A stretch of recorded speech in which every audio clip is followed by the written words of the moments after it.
ఇక ఒక్కరోజు కూడా జగన్ పాలనను భరించలేమని ప్రజలు భావిస్తున్నారని మాజీ మంత్రి ప్రత్తిపాటి పుల్లారావు అన్నారు. జగన్ వైసీపీని త్వరగా వదిలించుకోవాలని వారు చూస్తున్నారని తెలిపారు. వైసీపీ హయాంలో పేదలు నష్టపోయారని పుల్లారావు వాపోయారు. కౌలు రైతులు ఆత్మహత్యల్లో ఏపీ తొలి స్థానంలో, రైతుల సూసైడ్లలో 3వ స్థానంలో ఉందని ఆందోళన చెందారు. దివంగత ప్రధాని ఇందిరాగాంధీ ప్రాతినిధ్యం వహించిన మెదక్లో కాంగ్రెస్ జెండా ఎగరనుందని మంత్రి కొండా సురేఖ ధీమాగా చెప్పారు.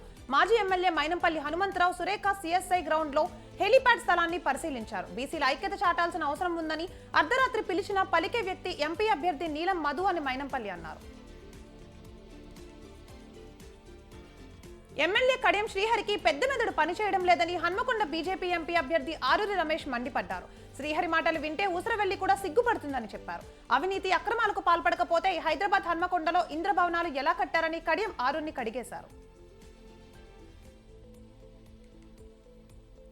పెద్దపల్లిలో బీజేపీ అభ్యర్థి గెలిస్తేనే మరింత అభివృద్ధి జరుగుతుందని ఆ పార్టీ మంచిర్యాల జిల్లా అధ్యక్షులు రఘునాథ్ వెర్రబల్లి అన్నారు. నన్పూర్లోని షిర్కే ప్రాంతంలో రఘునాథ్ ఇంటింటి ప్రచారం నిర్వహించారు. గత ఎన్నికల్లో కాంగ్రెస్ పార్టీ దొంగ గ్యారంటీలతో అధికారంలోకి వచ్చి మోసం చేసిందని దుయ్యబట్టారు. వచ్చే ఎన్నికల్లో తనకు ఎవరు పోటీ కాదని తనకు తానే పోటీ అన్నారు సికింద్రాబాద్ బీఆర్ఎస్ ఎంపీ అభ్యర్థి పద్మారావు. భారీ మెజారిటీతో గెలుస్తానని ఆయన ధీమా వ్యక్తం చేశారు. ప్రజల మనిషి పద్మారావును జనం గెలిపిస్తారని తలసాని శ్రీనివాస్ యాదవ్ అన్నారు.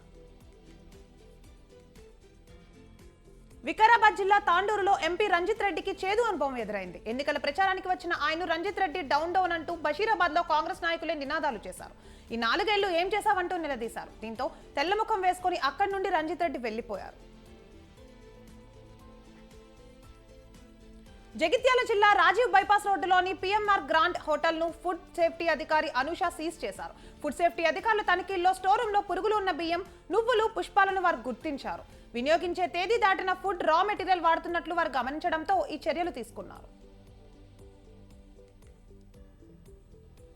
ఆదిలాబాద్ జిల్లా బోధ్ లో ఫారెస్ట్ ఆఫీస్ ను ఆదివాసులు ముట్టడించారు. చించోలికి చెందిన 2 అనుమానంతో అటవీ అధికారులు కేసులు పెట్టడంతో ఆదివాసులు ఇలా నిరసన వ్యక్తం చేశారు. బోధ్ ఎక్స్ రోడ్ లోని సోమన్న అర్బన్ పార్క్ లో గుర్తు తెలియని వ్యక్తులు గుడ్డికి నిప్పు పెట్టడంతో 2 అనుమానంతో కేసులు పెట్టారు.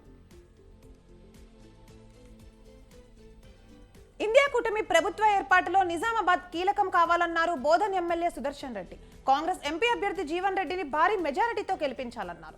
కాంగ్రెస్ ముఖ్య కార్యకర్తల సమావేశంలో ఆయన మాట్లాడారు. కేసీఆర్ కు 2 సార్లు అధికారం ఇచ్చిన ప్రజలు ఆకాంక్షలను నెరవేర్చలేదని జీవన్ రెడ్డి విమర్శించారు.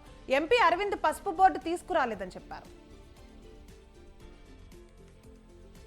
రాజకీయ పార్టీలు, అభ్యర్థులు మాధ్యమాలలో ప్రకటనలకు ఎంసీఎంసీ కమిటీ అనుమతి తప్పకుండా తీసుకోవాలని హైదరాబాద్ ఎన్నికల అధికారి రొనాల్డ్ రోస్ చెప్పారు. జీహెచ్ఎంసీ ప్రధాన కార్యాలయం సిపిఓఆర్ ఆఫీసులో ఎంసీఎంసీ కమిటీ ఏర్పాటు చేసినట్లు ఆయన తెలిపారు. అనుమతి కోసం 48 గంటల ముందు నిర్జిత దరఖాస్తులో అప్లై చేసుకోవాలన్నారు రొనాల్డ్ రోస్.